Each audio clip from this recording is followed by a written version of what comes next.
Olá, amigos. Hoje, 15 de julho de 2023, estamos recebendo aqui, com muita alegria, a doutora Gabriela Fernanda Ritter, é advogada e presidente de uma associação que está acompanhando, cuidando do caso dos presos, dos familiares e vítimas do 8 de janeiro, daquele dia, com tudo que a gente já vem conversando aqui no nosso canal sobre o contexto de tudo que aconteceu, etc.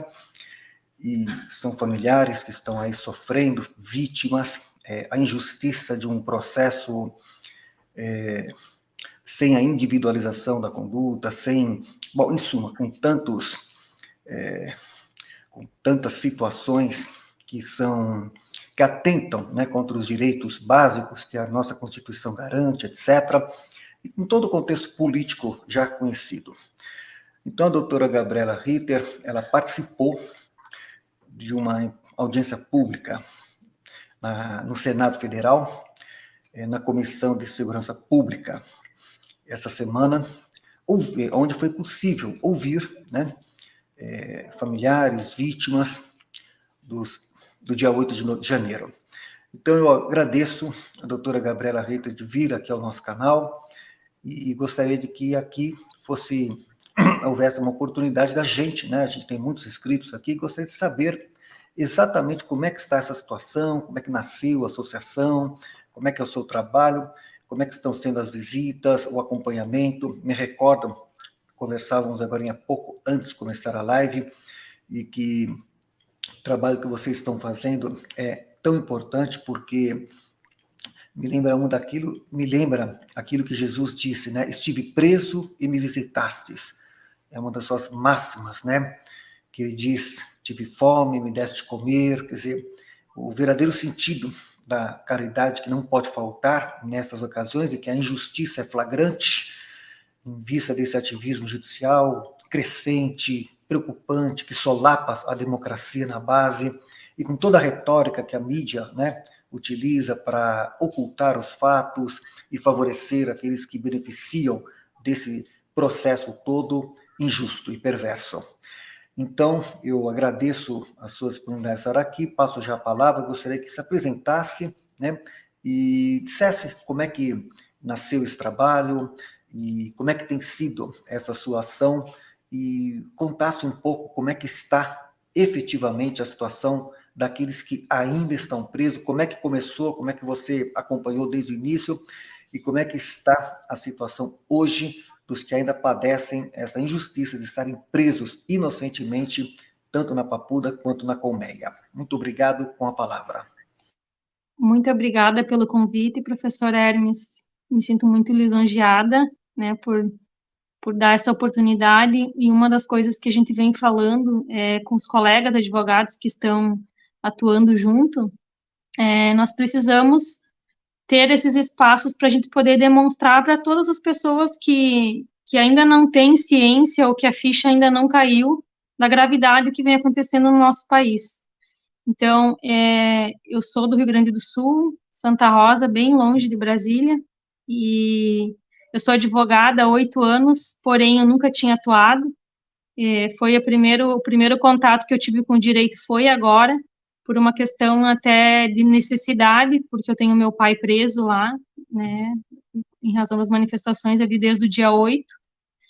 E o que eu posso dizer, assim, é que nós temos, não só eu, como muitos colegas e familiares, nós temos trilhado um caminho muito difícil, né, porque o caminho da injustiça é o caminho onde a gente não tem voz, né, então, assim, nós temos procurado todos os órgãos, desde os primeiros dias ali, nós começamos a perceber as violações logo no início ali, desde o primeiro dia, enquanto eu até falei na audiência pública, que o meu pai disse assim no telefone, né, no dia 8, quando ele me falou que ele achava que estava indo para a delegacia, achava que seria preso, ele disse, mas não se preocupa que eu devo prestar um esclarecimento, eu acho, não sei, ninguém está entendendo o que está acontecendo, mas estamos indo em ônibus até a Polícia Civil. E então todos, né, que foram presos naquele dia, a maioria das pessoas continuam presas porque existem existem os inquéritos, né? As pessoas elas foram divididas por inquéritos. Então, o inquérito 4922, ele é das pessoas que foram presas lá no dia 8, que estavam na Praça dos Três Poderes, que estavam dentro dos prédios. Essas pessoas são as que permanecem presas, tá? Que supostamente seriam do núcleo de investigação dos executores. E as pessoas que foram presas no outro dia, que foi a prisão mais absurda da história, né, do Brasil, são as pessoas do inquérito 4921, que são as pessoas que foram presas no QG, são aquelas pessoas que foram colocadas dentro dos ônibus sem saber para onde estavam indo, e foram colocadas, então, foram encaminhadas até a sede da Polícia Federal, e ficaram lá, algumas delas por quase 3 dias, sem receber a voz de prisão, um tormento terrível, né, foram jogadas dentro de um galpão sem a mínima estrutura para abrigar todas as 1.500 pessoas que foram presas no dia 9. Então, essas pessoas do inquérito 4921, que são as pessoas que foram presas no QG, todas elas já saíram. Agora, a última saiu faz pouco tempo, uma pessoa que não tinha nem denúncia e permanecia presa. Mesmo assim, então, assim, como que foi dividido isso? A PGR, ela tem feito denúncias genéricas, né, são denúncias iguais para todos. Ou seja, nós passamos num aplicativo que é de plágio, utilizado para os professores, né, professor deve utilizar nos trabalhos, nós utilizamos o aplicativo e as denúncias, elas chegam a ter 98% de semelhança entre uma e outra, então, só muda a qualificação das pessoas ali, o nome, e isso também é muito grave. Então, a PGR, ela fez assim, uma denúncia em massa. Então, as pessoas que foram presas no QG, elas receberam uma denúncia com parecer favorável à soltura. E as pessoas que foram presas ali na Praça dos Três Poderes, foi pedida a manutenção da prisão. E mesmo com essa denúncia, com parecer favorável, algumas pessoas permaneceram presas por muito tempo, até poucos dias atrás. Teve uma situação, até eu passei um vídeo naquele dia da audiência pública, da Tatiane, que ela ficou presa 4 meses, com o parecer favorável para soltura, sendo mãe, né, de 2 filhos menores de 12 anos. Então, e também um senhor que tem câncer de próstata, que inclusive usava fralda, ele ficou preso também por 4 ou 5 meses. Então, assim, são situações gravíssimas e existem muitas violações. Todos os dias a gente recebe denúncias de várias pessoas que nos procuram para a gente ajudar, né, da melhor maneira. Então, assim, depois da gente procuramos a OAB, procuramos o Conselho Federal, vários protocolos, nós temos todas as provas das petições que foram feitas para demonstrar as ilegalidades e violações que vinham acontecendo. Nós procuramos o STF, procuramos o Ministério dos Direitos Humanos, e também nós, enquanto familiares, nosso primeiro movimento foi a leitura de uma carta aberta em frente ao Conselho Federal da OAB, como um pedido de socorro, né, para que eles olhassem para o que está acontecendo no processo e com os nossos familiares, todas as violações de direitos humanos, porque o Conselho Federal sempre foi um poder moderador, né, na história, então nós estávamos ali acreditando que teríamos, talvez, uma resposta deles, mas até hoje nada, desde o dia 11 de abril não tivemos nenhum retorno. E também, depois disso, enquanto advogados, nós nos reunimos, fizemos uma petição, onde constava na época 25 violações, ilegalidades e nulidades do processo, 60 colegas que estão atuando assinaram. Nós tivemos uma coletiva de imprensa lá no Salão Verde, na Câmara dos Deputados, onde deputados e senadores participaram. Infelizmente, as grandes mídias, né, não divulgaram a nossa petição, né, apenas algumas mídias ali que estão mais solidárias à causa, e a partir disso, então, surgiu da ideia do Dr. Ezequiel de criar a associação. Ele veio e me procurou, porque ele sabe que eu estou dos dois lados da moeda, tanto quanto familiar, como advogada, E então ele me procurou, né, e falou, olha, eu acho que é hora da gente se unir, né, porque a gente tem uma força, né, enquanto entidade, que a gente possa dar voz a esses abusos que estão acontecendo. Então, depois disso, que nós criamos a associação, o primeiro objetivo principal era que a gente pudesse ingressar em lugares que a gente ainda não tinha, não está conseguindo demonstrar essas violações. Então, que é partir mais para a audiência pública, que foi que a gente conseguiu essa no Senado, conseguimos também uma na Câmara dos Deputados, que será no dia 3 de agosto, e também em vias internacionais, a gente tem se mobilizado para que a gente possa ingressar às cortes internacionais, como o senador Girão, no dia 21 agora, ele já vai protocolar uma denúncia lá na ONU, que vai ser muito importante, porque ali denuncia claramente todas as violações de direitos humanos que estão acontecendo, que começaram desde o dia 8 e vem acontecendo até hoje. E então a associação foi criada para dar voz e as demandas elas foram surgindo, né?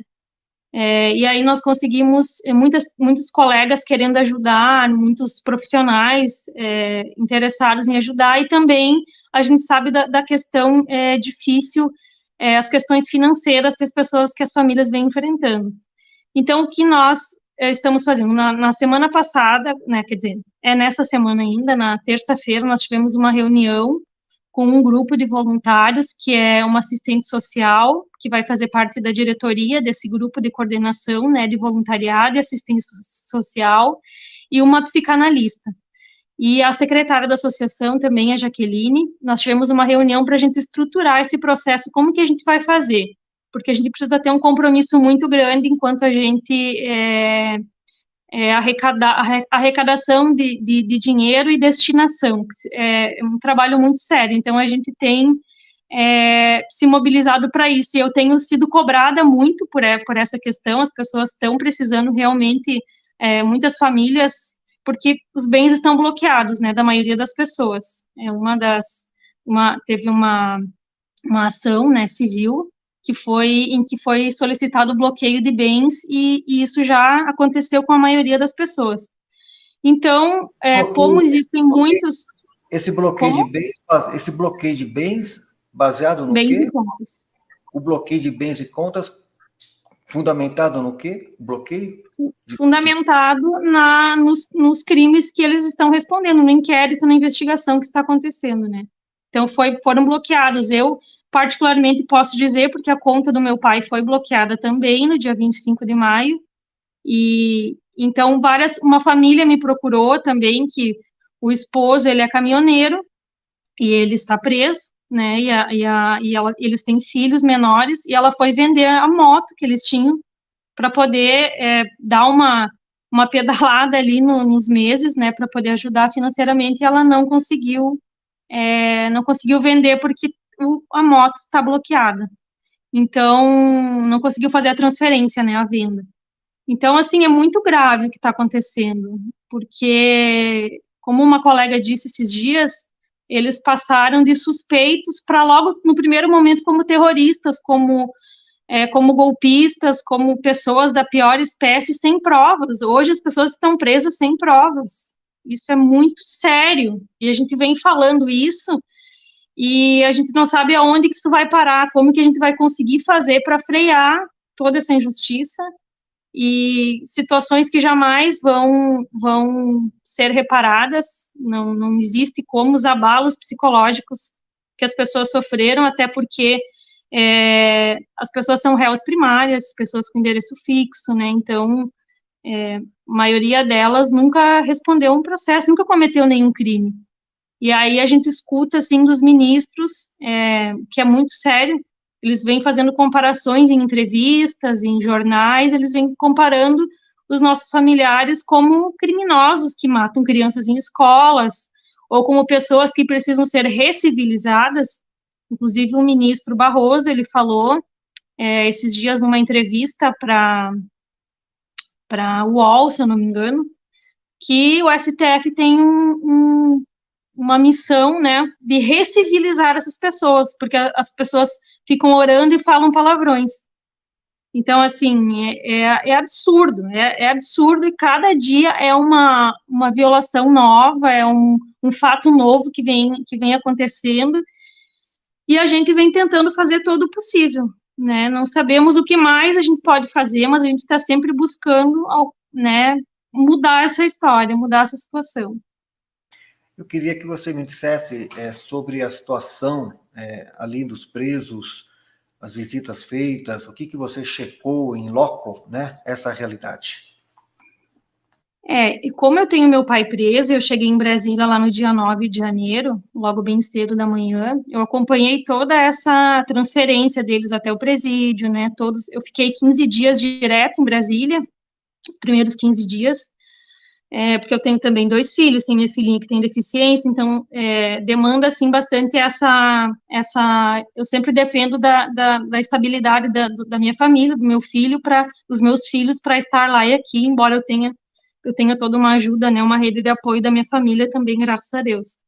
Mas os primeiros 15 dias eu fiquei direto lá, porque eu achava que eu voltaria com meu pai para casa, ninguém tinha noção, ficamos aguardando a audiência de custódia, que demorou também muitos dias para começar, as audiências que por lei são 24 horas depois da prisão, e elas começaram a acontecer 3 dias depois, e lá pelo dia 20, 23 de janeiro é que começaram a sair as decisões. E aí, como eu já falei na audiência pública também, as decisões elas são sem parâmetros, sem critério nenhum de quem permaneceria preso ou de quem responderia em liberdade.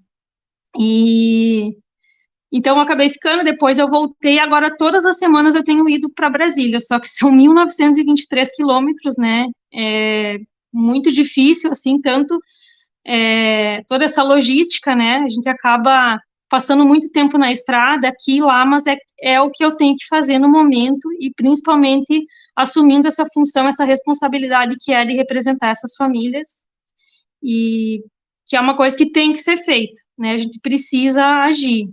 E, então, sobre a situação deles lá dentro, né? Que tu me perguntou. É Sim, isso, né? como é que está a situação em loco ali, porque a gente ouve, né, Sim. uma coisa aqui, outra ali, informações. Os parlamentares também fizeram visitas Sim. e há muitos relatos. Eu queria saber de você também como é que você viu em loco essa situação. Primeiro que quando foram presos quase 2.000 pessoas, não se tinha uma estrutura, né, para receber tantas pessoas, e os blocos acabaram sendo inaugurados ali, tanto na Colmeia quanto na Papuda.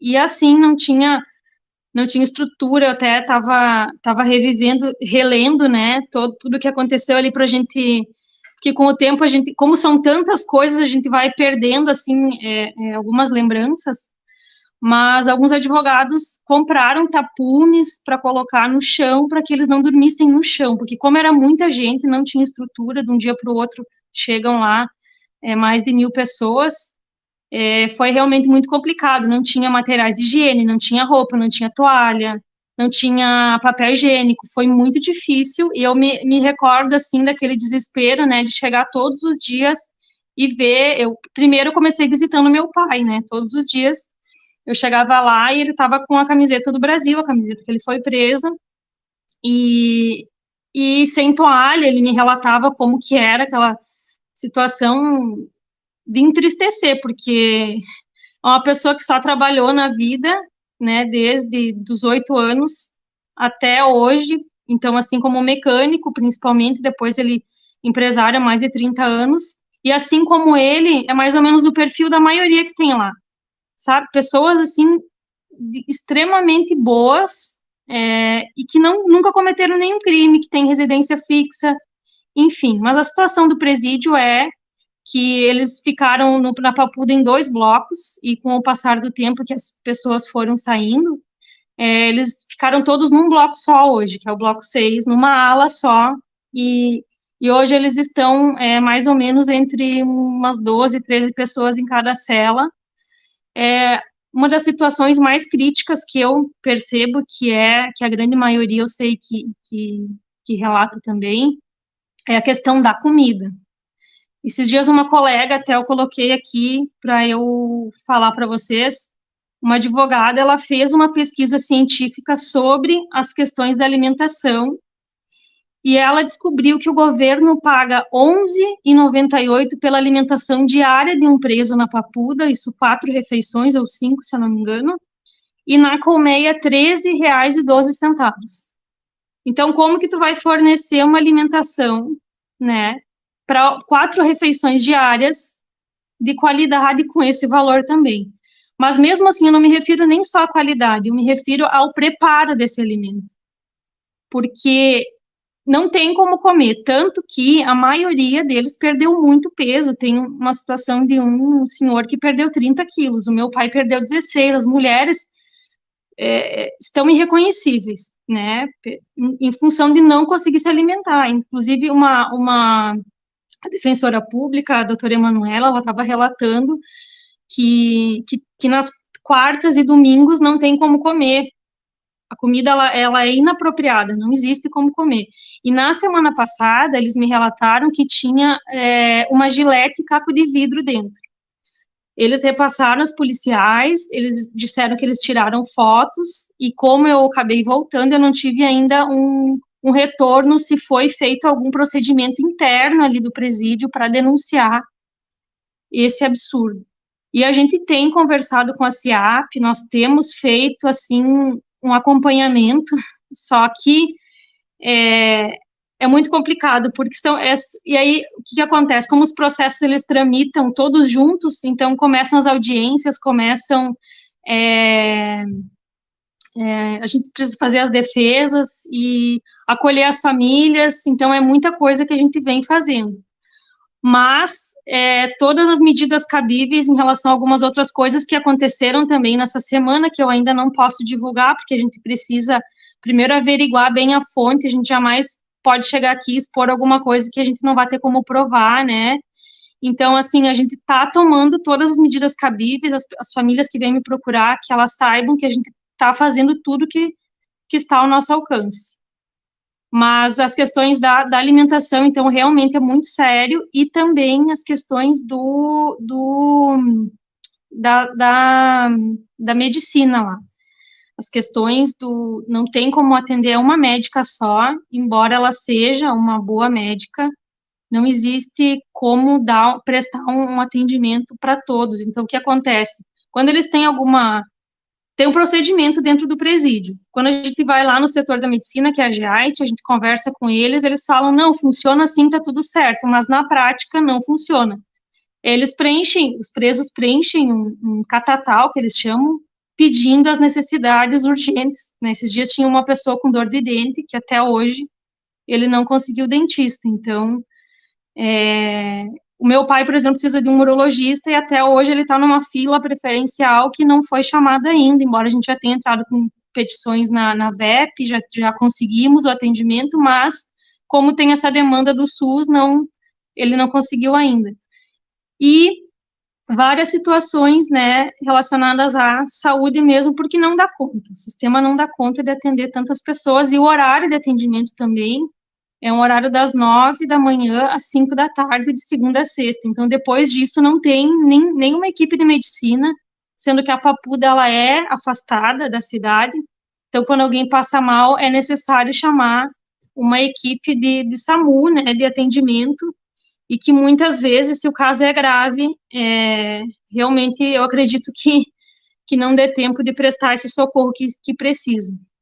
Então, a gente tem sofrido muito até com as coisas que não aconteceram. A gente está sempre na apreensão, né? Porque é muito difícil ter quem a gente ama dentro daquele lugar que ninguém imaginou que pudesse um dia estar, né? Pessoas que só trabalharam na vida e estão lá por 6 meses sem provas, sem individualização das condutas, e a gente ainda escuta que até o ministro Alexandre de Moraes também ele falou esses dias que não se precisava individualizar, que quem quebrou uma cadeira ou quem furou um quadro lá, que ele não precisava individualizar. Quem estava lá cometeu como se fosse um crime de massa, assim, de multidões, um crime multitudinário, como ele vem chamando, Então, assim, começaram, então, as audiências, né, as testemunhas da acusação, elas estão sendo ouvidas agora, faz 2 semanas que as audiências começaram, e só se comprova o que a gente já sabia, porque todos os policiais que estão sendo ouvidos, eles falam a mesma coisa. Existiam grupos. Um grupo, pequeno grupo que vandalizava, tinha um grupo que orava, e não digo grupo, eram pessoas distintas, é isso que eu quero dizer. Pessoas quebrando, pessoas que estavam orando, pessoas que estavam filmando, não se tem como colocar como se fosse um crime de massa, como se todo mundo tivesse cometido crimes graves, porque não é a situação, que não é a realidade. Como as bombas elas eram jogadas de cima para baixo, aquele ambiente ali fora ele se tornava intransitável. Então, existiam pessoas que quebraram sim, que entraram nos prédios para isso, mas existiam pessoas que entraram para se abrigar também. Como um policial do GSI, que estava desde as 7 horas da manhã dentro do palácio, ele fala que ele acredita que entraram umas 1.500 pessoas, mas que elas saíram, né, porque só 180, eu acho, se não me engano, pessoas foram presas lá dentro. Então, ele mesmo relata, e uma das perguntas foi se poderiam as pessoas que quebraram, algumas pessoas que quebraram terem saído, e ele fala que sim, que é possível que tenha ocorrido. Então, as próprias testemunhas da acusação, elas já vêm corroborando com tudo que a gente vem dizendo desde o início. E nós, no processo, não somos ouvidos, né? As petições que são feitas, elas não são apreciadas. É realmente uma situação em que nos trouxe a público, né? A gente precisou começar a divulgar o que vem acontecendo, porque eu já venho dizendo isso há muito tempo, porque os precedentes que eles vão se abrindo, eles só vão se agravando com o passar do tempo, né? Não tem como, quando tu relativiza tudo, né? Relativiza a Constituição, relativiza os procedimentos, o processo, relativiza os direitos humanos, relativiza tudo, não existe como voltar atrás. Então, é por isso que a gente está tendo que se expor, porque não era uma coisa que queríamos, ainda mais enquanto familiares, porque nós sabemos da perseguição que tem, mas fomos levados a isso, e algumas pessoas, né, têm que tomar a frente disso, e a gente está aí para demonstrar para a população, para o mundo, o que está acontecendo com o Brasil. Agora, no caso do seu pai, ele ainda está preso, ele conseguiu sair, como é que está a situação? Não, ele ainda está preso, porque ele foi preso no dia 8. E quantos que ainda estão presos, assim, estão mais ou menos quantos que você... Mais de 200 entre homens e mulheres. E qual a Se não me perspectiva? engano, é 213 pessoas, 233, Tá, e próximo, assim. por que que eles ainda estão presos se os demais, que foram quase 1.000, foram soltos, mesmo com tornozeleira eletrônica? O que mantém esses ainda presos? Qual é a argumentação? A argumentação é a seguinte: todos os do 4922, que é o inquérito ali dos que foram presos no dia 8, na Praça dos Três Poderes e dentro dos prédios, essas pessoas, elas ainda permanecem presas, sem individualização das condutas, com o parecer da PGR igual para todos, com a decisão que mantém as pessoas presas igual para todos, não tem prova de nada, né? A decisão, ela fala que existiam pessoas com estilingue, bolinha de gude, canivete, como se fosse na decisão que é igual para todos, as coisas que foram apreendidas, segundo diz ali na denúncia, ela é igual em todas as denúncias que mantêm as pessoas presas. Então, única razão para estarem presos é quem foi preso no dia 8. Essas pessoas continuam lá. E quem foi preso no dia 9, agora há poucos dias saiu o último. Foi preso no QG. Então, essa é a razão para permanecerem presos. Mas, assim, não foram analisadas questões, assim, como comorbidades. Ainda tem 4 mães com filhos menores de 12 anos presas.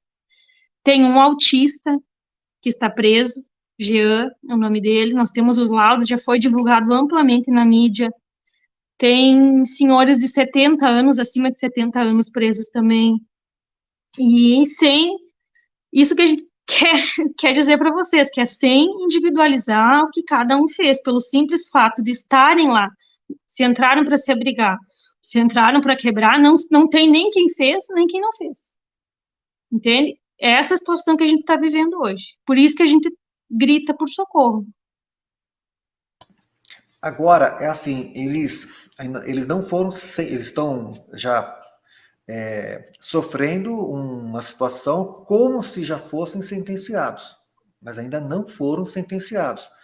E qual é a perspectiva desse processo kafkiano, que é um processo kafkiano, evidentemente, qual é a perspectiva da sentença, né, que deverá ser dada, quando também, é uma outra pergunta, a partir de que critérios, porque a gente ouve também essa colocação de que há uma tendência de dar uma sentença assim geral, né, sem a individualização, quer dizer, imputando crimes todos, você pega ali, bom, pega todos os crimes e sentencia para todos nesse processo que é um processo kafkiano, mas qual é, você que é advogado, você que está acompanhando, e agora na presidência dessa situação, qual é a perspectiva, né, da sentença? Que ainda deve ser dada pelo... Inclusive, tem uma outra questão, né, porque não deveriam nem estar sendo julgados pelo STF, sim pela Justiça Comum, etc. Então, qual a perspectiva, né, da sentença? Como é que eles estão? Que há quem diga que há uma apreensão muito grande, né, uma preocupação de que eles possam ser penalizados por, sabe Deus, por quanto tempo. E, em suma, qual a perspectiva desse processo e dessa sentença? Isso que as famílias, né, estão sempre perguntando, e até mesmo nós, advogados. Eu não tenho como dizer assim, não, tem uma perspectiva boa, tem uma perspectiva ruim. Eu não sei o que te dizer hoje, diante do que a gente está vivendo.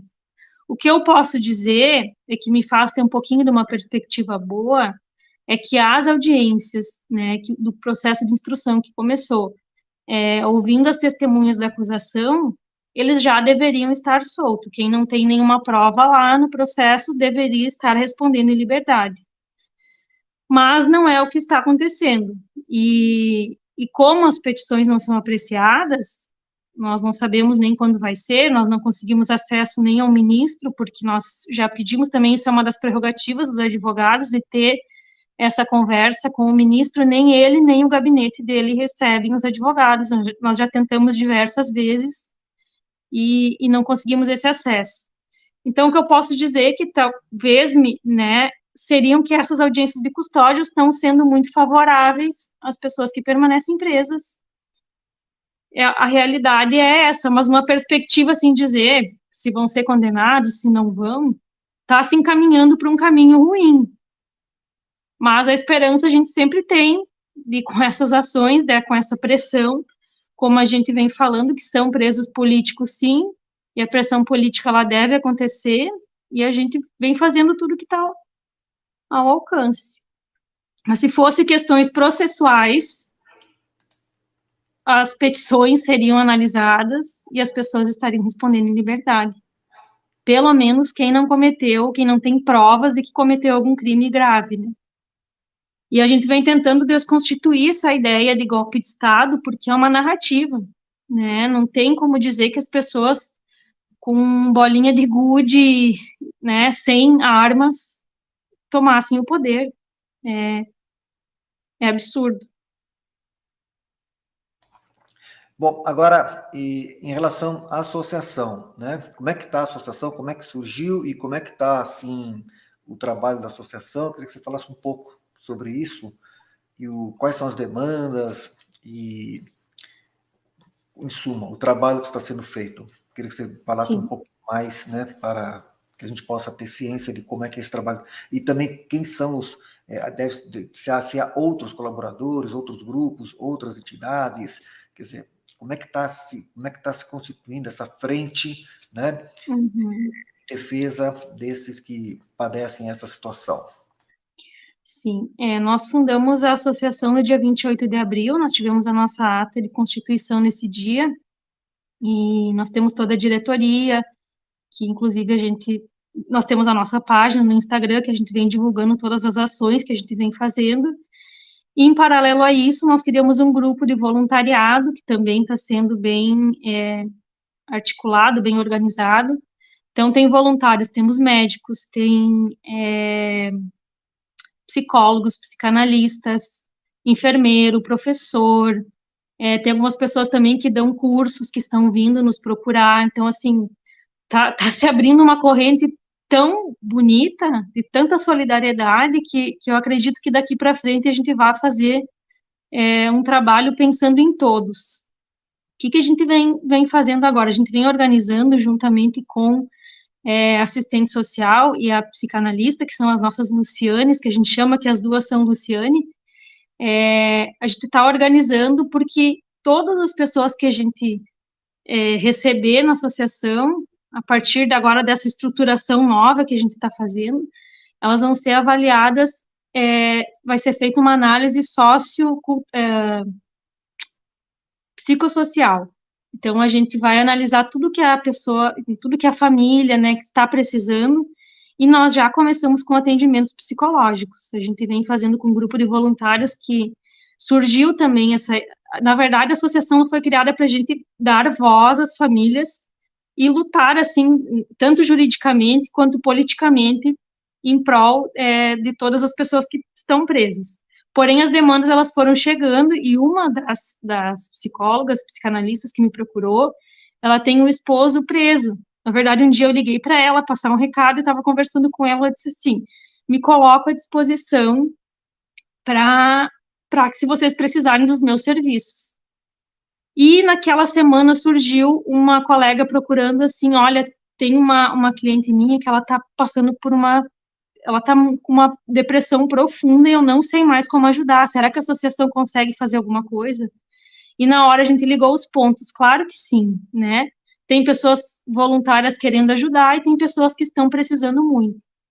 Então, essa psicóloga, a Luciane, ela já reuniu um grupo ali de psicólogos, e aí a gente começou essa organização, né, as pessoas que vêm nos procurar, elas passam por uma análise que a gente faz, agora a gente está fazendo uma entrevista para falar o objetivo da associação, e também para a gente poder prestar um serviço de qualidade que realmente, de fato, né, vai ajudar, vai suprir as necessidades, porque a gente está sentindo, assim, preocupação com as crianças, com os filhos, né, que ainda também, principalmente, não puderam ver os pais. Tem muitos que não têm a vacina da Covid, que é uma das exigências, mesmo que seja para visita virtual.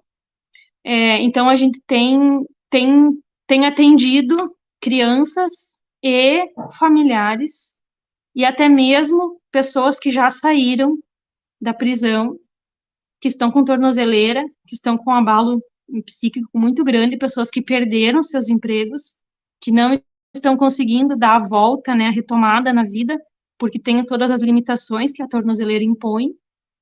Então, a gente está fazendo esse trabalho, e a gente está montando todo esse grupo, essa rede de apoio, para que a gente possa suprir como um todo, né, acolher a família, ouvir a família e fazer estudo de caso. A gente está fazendo um trabalho de uma forma muito responsável. Só que como as demandas, elas vêm chegando e não são poucas, são muitas, precisa ter uma estruturação, né, não é, a gente já está recebendo, assim, mensagens até de alguns parlamentares que querem ajudar, só que eu já deixei muito claro que a gente precisa primeiro organizar, para que depois a gente possa prestar, principalmente nas questões financeiras, que as pessoas vêm nos procurar. O que a gente tem feito? A fome não espera, né? Então, assim, tem uma família que está necessitando muito, por exemplo, esses dias tinha uma família que não tinha nem o gás de cozinha. O que a gente fez? Nós pegamos o contato dessa família, o Pix direto da família, e aí as pessoas puderam ajudar de forma direta até que a associação não esteja estruturada, porque hoje, o que eu vou dizer assim, a gente recebe um dinheiro para quem está necessitando mais. Como que a gente vai saber isso se a gente não tem uma avaliação socioeconômica daquela pessoa. Então, isso eu tenho sido muito cobrada, a gente quer um Pix, a gente quer fazer um Pix, só que não é assim, né? É um trabalho muito sério que a gente quer desenvolver. Então, assim, quem quer ajudar, nós temos uma relação de pessoas que estão precisando e que a doação pode ser feita, por enquanto, diretamente para as famílias.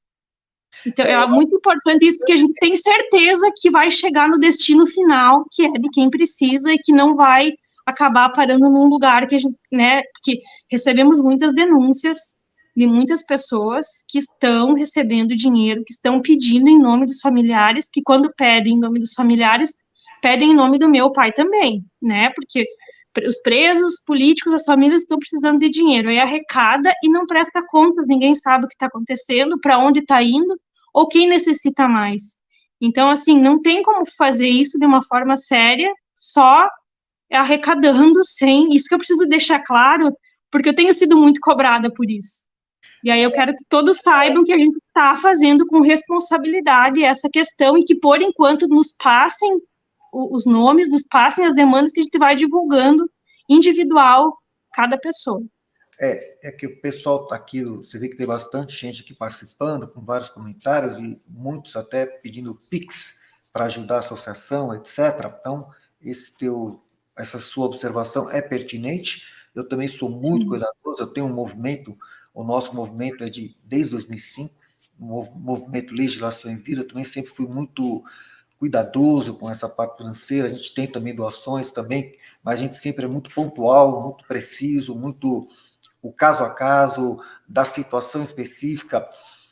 Os nossos colaboradores até é interessante, porque às vezes eu mesmo entro em contato com um colaborador e apresento uma demanda específica, muito específica. Ó, a gente está aqui numa situação assim, assim, assado, requer tal demanda, como você mesmo está colocando, diretamente com uma família, etc, etc.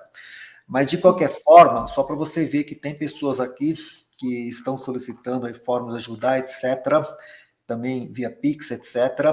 Mas veja, eu procurei aqui procurei aqui o Instagram de vocês, eu queria que você me dissesse o nome, só para eu já passar para o pessoal aqui, que eu não achei aqui no Instagram, qual que é o arroba? As FAV Famílias. Deixa eu colocar aqui, enquanto você vai falando, eu vou procurando para as FAV Famílias. Isso. Deixa eu ver se eu acho, mas prossiga.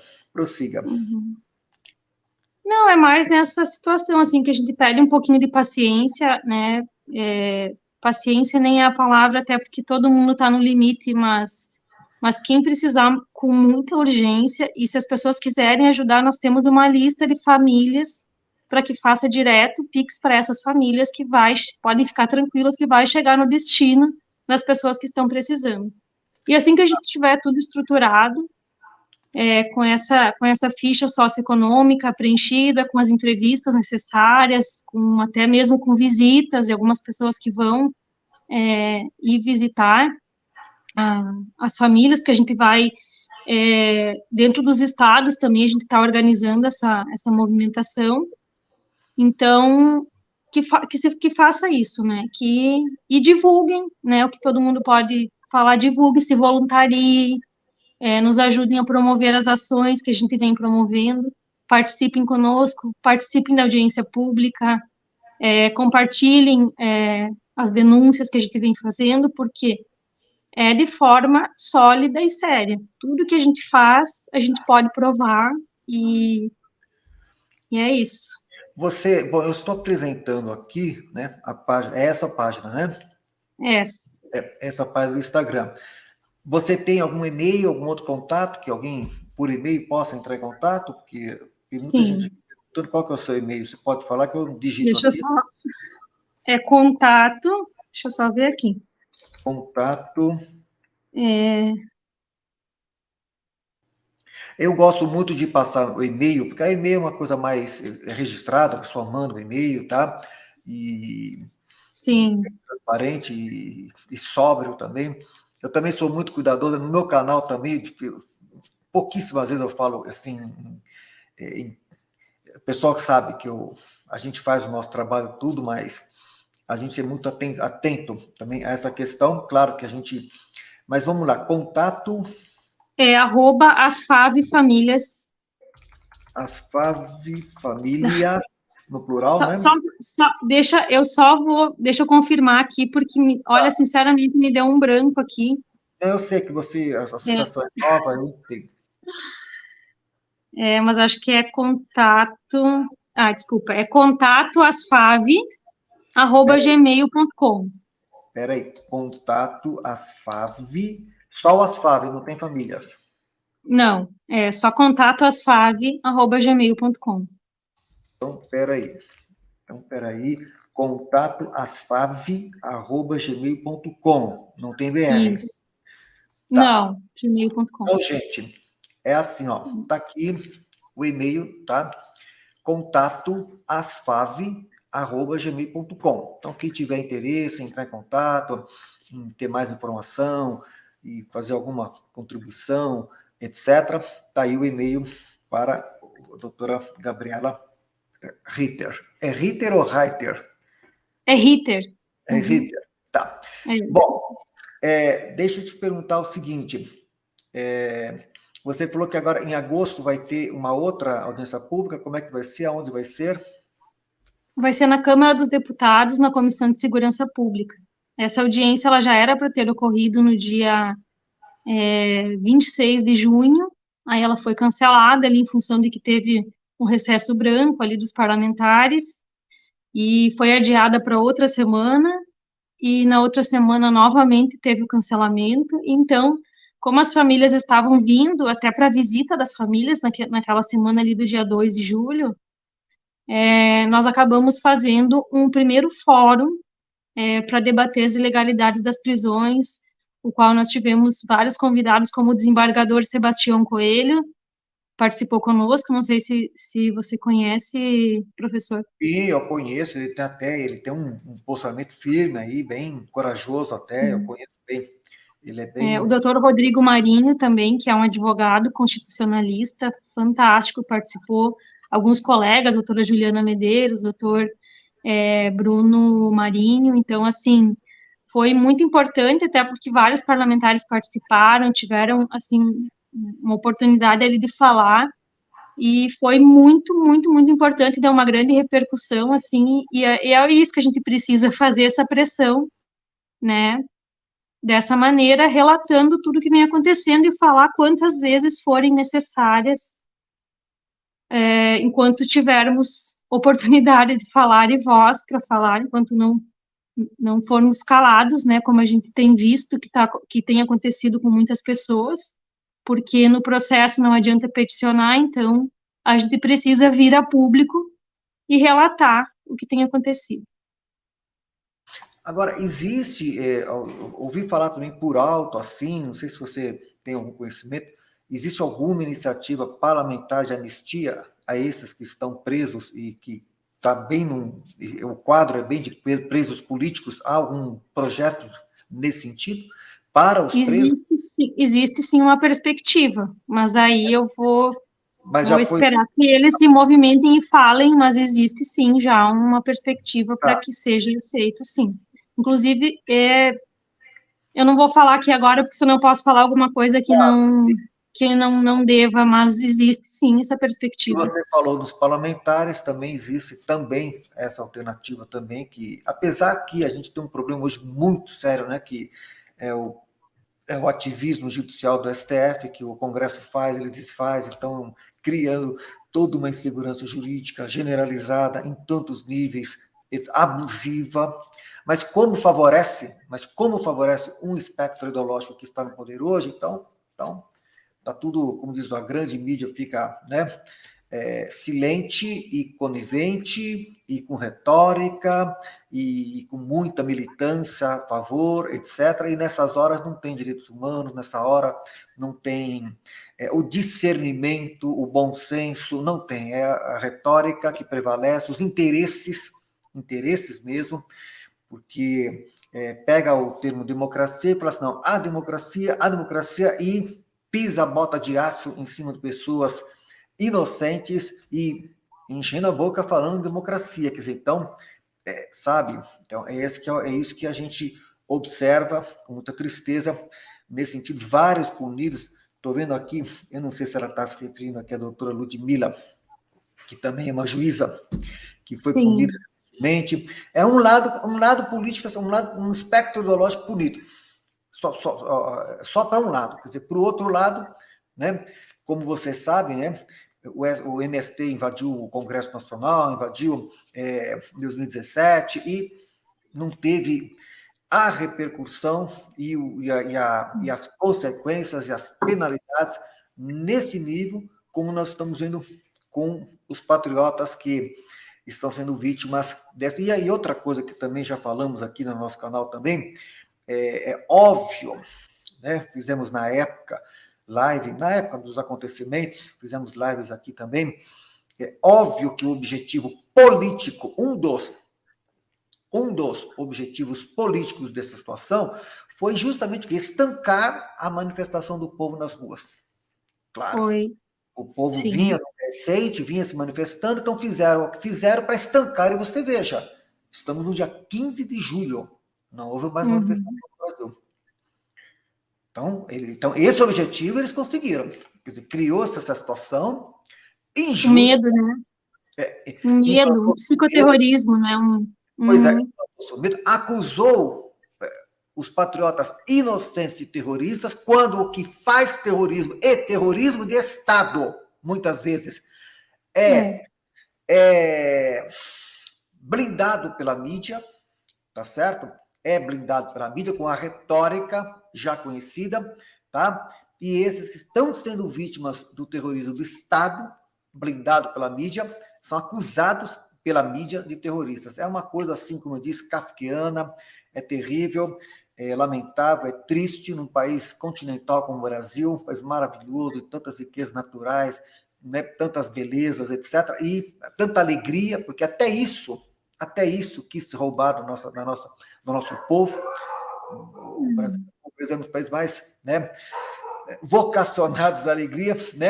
E até nisso foi roubado do nosso povo, tem se tentado nisso, mas a gente vem acompanhando, né, tudo isso e rezando, pedindo a Deus, e também junto com os tomadores de decisão, para que minimize o sofrimento desses que estão aí e que realmente, claro, aqueles que depredaram, aqueles que cometeram a violência contra o patrimônio público daquela forma, como, por exemplo, eu não sei se você sabe, mas, por exemplo, a gente tem vídeos, a gente vê os que estavam lá e que depredaram tudo, eles estão tendo o mesmo tratamento? Não sei, não vou nem citar nomes, eu estou falando assim, né? Sim.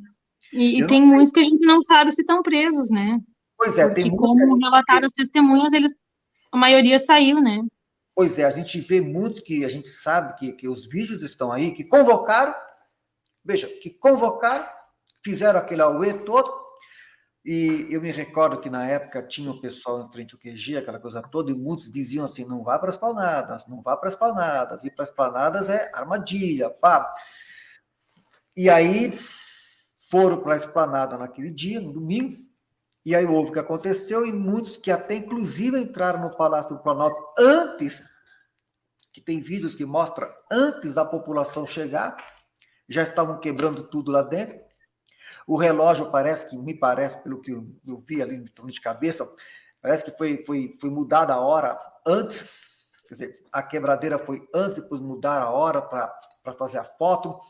O fotógrafo da Reuters fazendo closes ali, direcionando, olha, vamos fazer assim, assado, etc. O comandante do GSI lá, que estava lá presente, distribuindo água para o pessoal e tudo mais. Em suma, e o pior é que a CPMI foi montada, foi ocupada pelo governo, foi tomada pelo governo, e a gente está vendo que o direcionamento da CPMI está no sentido de criar justificativas para penalizar aqueles né, que defendiam e continuam defendendo a liberdade no nosso país, né, a liberdade no nosso país, e tantos outros caros valores, né, que nós defendemos. Olha aqui, eu não quis falar nome, mas tá aqui, ó, o povo tá atento aqui, ó. Ana Priscila, não sei como é que tá a situação dela até hoje. Vi Tá outro dia, presa, tá tá presa, mas presa. eu Uhum. vi aqui pelo YouTube, me parece que não sei se ela está na mesma situação que as outras presas, parece que ela estaria numa situação mais. Não sei, estou falando, tô perguntando até. Parece que ela estaria Uhum. numa situação não, mais um pouco mais confortável que as demais, eu não sei, tá? Ouvi falar a respeito por alto. Uhum. E outro dia ela fez um depoimento, vi por alto, fez um depoimento aí, né? Mas, em suma, é essa que é a situação.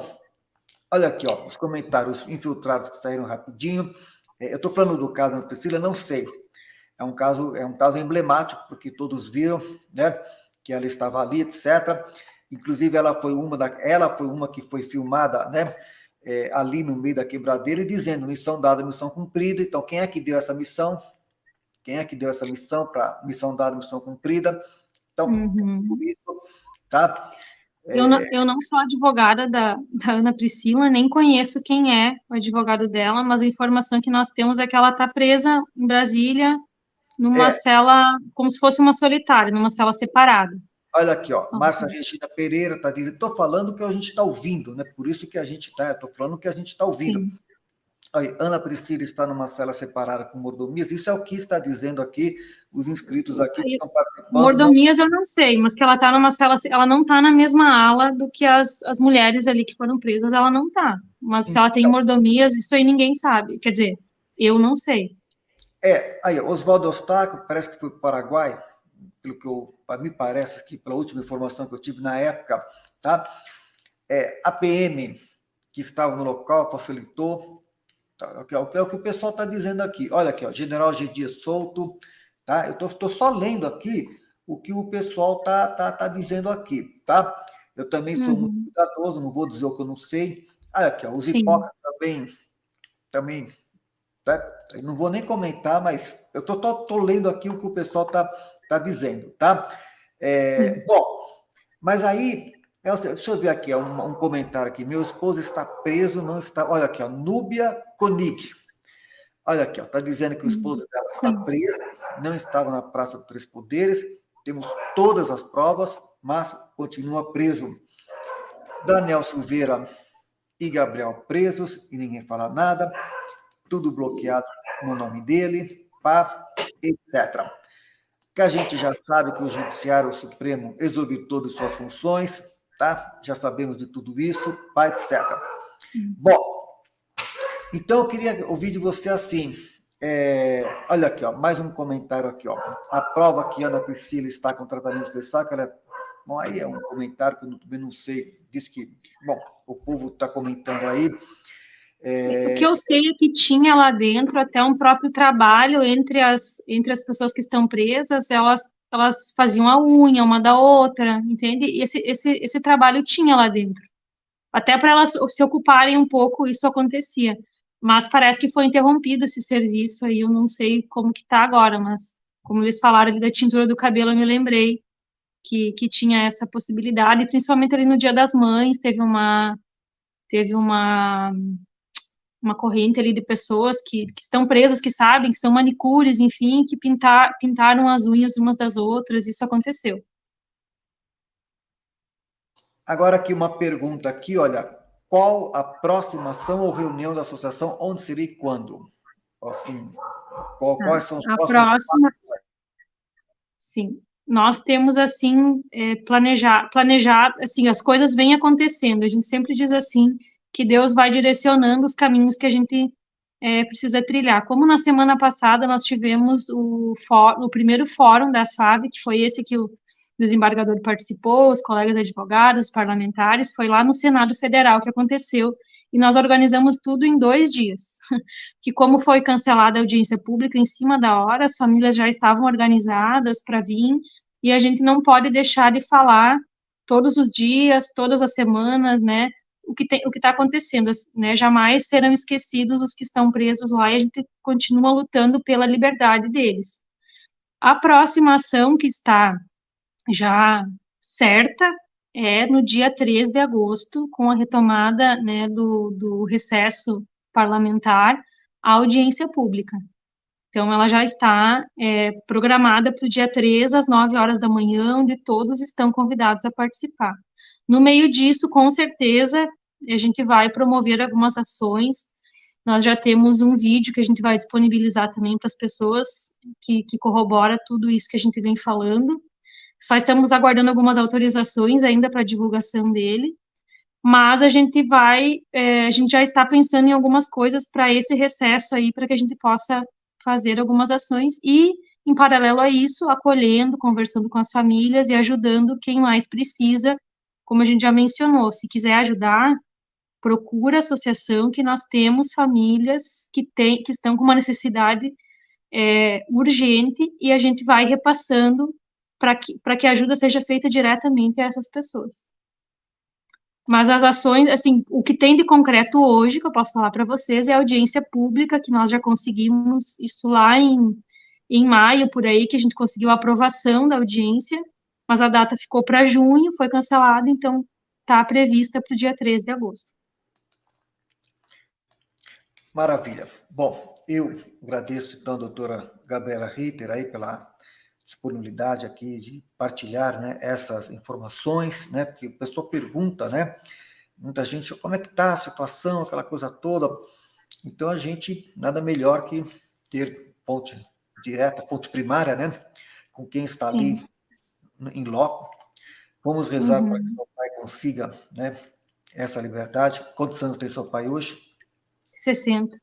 Então, vamos rezar para que ele consiga essa liberdade. Aí, Todos eles, né? Todos sim, os que não, né? Na verdade, assim, uma coisa que eu queria dizer também sim, é, todos. mesmo as pessoas que cometeram crimes, elas precisam ter o devido processo legal respeitado, que não está tendo nem para quem fez, nem para quem não fez.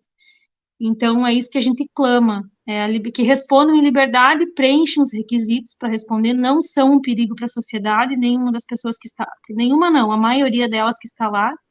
Então, é isso que a gente exige com maior rapidez, que as pessoas possam voltar a trabalhar, que é isso que elas querem, sustentar suas famílias, né, tentar tocar a sua vida, tentar superar um pouquinho desse drama todo, desse horror que a gente vem vivido desde o dia 8 de janeiro. Sim, sim, eu iria complementar, né, que rezaremos pelo seu pai e os demais, né, Sim. e os demais, porque a maioria, porque a gente sabe, tem essa idade, mais ou menos, né, nessa idade. Claro que a gente tem jovens também. Eu vi, quando saiu a lista, Sim. uma das primeiras coisas que eu vi na lista foi a idade, foi a idade de cada um. Vi na lista, Sim. a primeira vez que saiu, foram 1.000 e poucas pessoas. Eu tinha visto lá moças de 20 anos, sabe, eu achei assim, nossa, imagina uma moça de 20 anos, algumas estavam até estudando, alguma na faculdade. Bom, isso foi um Sim. transtorno total para tantos, e aquilo que a gente viu, Uhum. o objetivo mesmo foi estancar, né, Foi. as manifestações que durante toda a década passada, o Brasil faz 10 anos, faz uma década que está o povo nas ruas.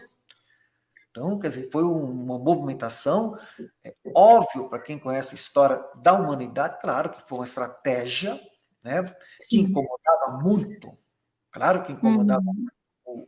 os que Sim. estão fazendo o que estão fazendo, o povo nas ruas, como também Uhum. incomodam a eles as redes sociais, a Sim. internet, claro que incomoda, por isso a regulação da mídia e tantos mais, e tantas coisas mais que eles estão procurando fazer, mas parece que desconhecem a história, porque a verdade vai prevalecer, sabe? Vai. Nós Sabe? temos fé que vai.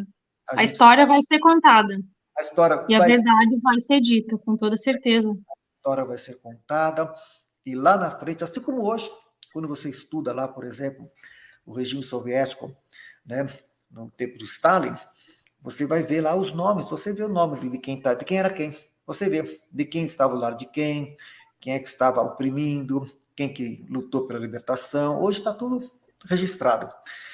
E o importante é que, à luz da fé, né, tudo isso sirva também como uma grande,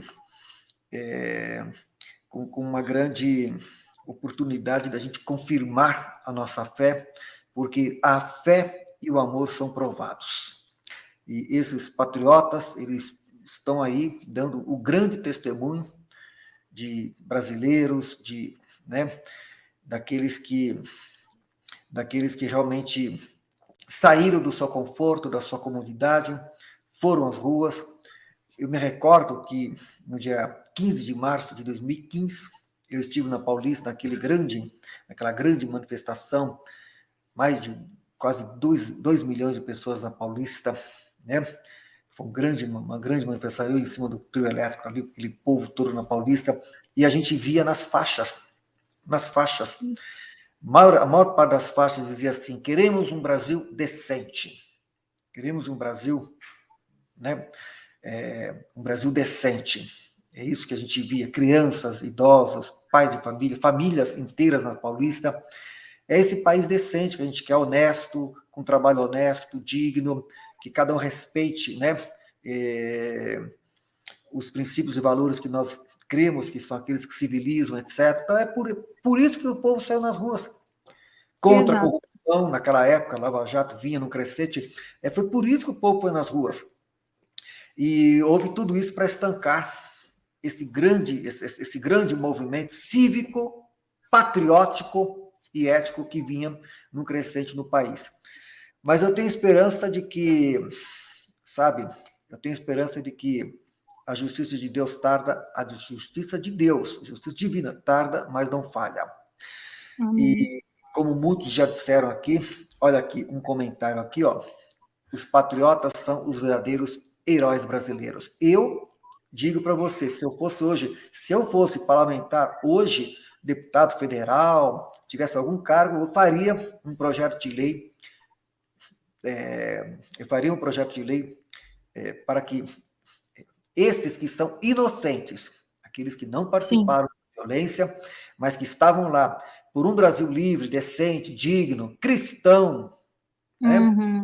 Nós cremos com esses valores da família, da vida, efetivamente são verdadeiros heróis nacionais e muitos deles deveriam estar, sim, como quem sabe estarão ainda no panteão, né, nacional, como aqueles que honraram, né, e estavam lá movidos por esses valores, os valores cívicos, pátrios, éticos e cristãos. Bom, encerramos aqui essa nossa conversa.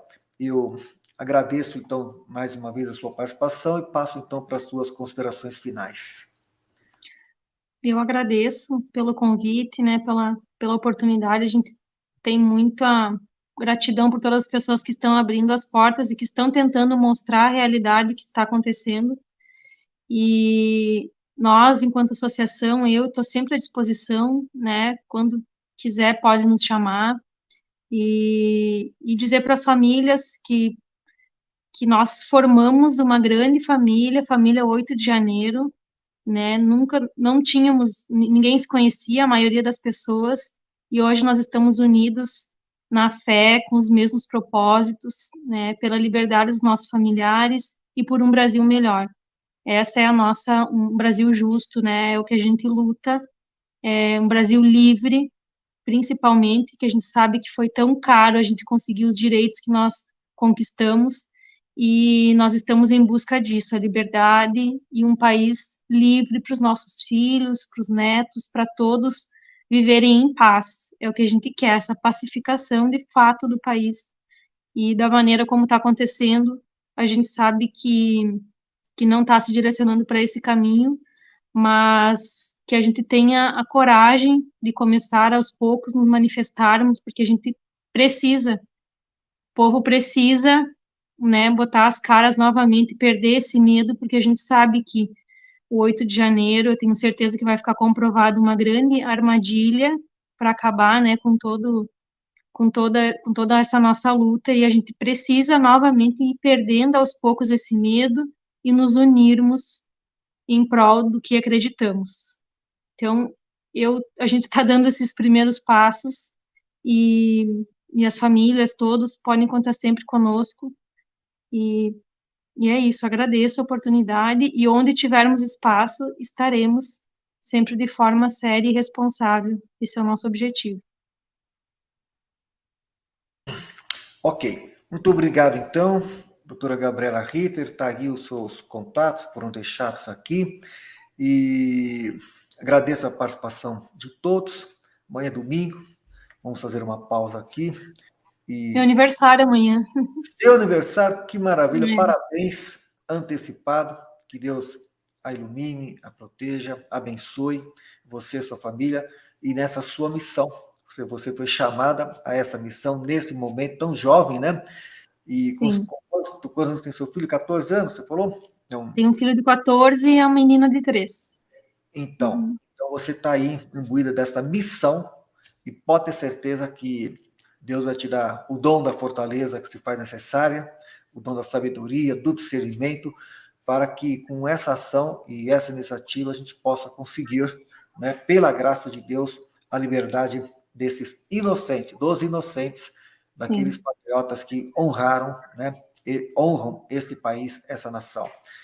Parabéns antecipado, felicidade, Obrigada. que Deus abençoe. E para todos Obrigada. os nossos inscritos aqui, segunda-feira estaremos de volta, se Deus quiser, às 21 horas. Até a próxima, se Deus quiser. É.